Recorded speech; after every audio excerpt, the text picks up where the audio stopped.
the lender is restricted from asking the borrower to pay for anything upfront beyond a reasonable fee for a credit report.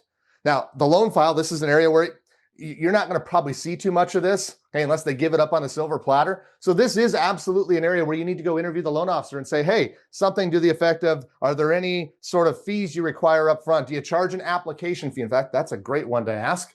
Hey, if the lender says, yeah, we charge an application fee. Well, what's that made up of?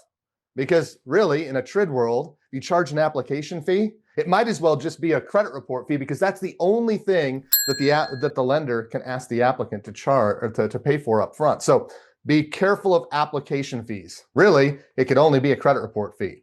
Now, the second thing on this page I want to talk about, number 2, verifications.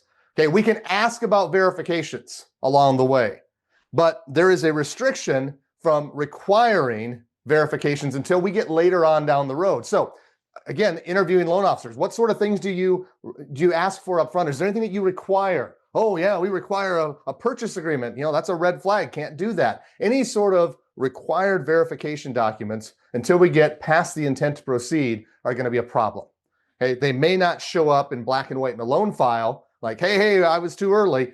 What's going to happen is you're going to sit down with loan officers and ask them questions. Okay, not baiting them, just explain the process. Okay, what sort of things do you require? When do you require them? Okay, and hopefully they're not, but if they do, it should come up in some of those conversations. And then number 3, asking them about anything that's provided up front before the loan estimate goes out the door. Something to the effect of, do you provide any sort of estimate before the actual loan estimate goes out the door?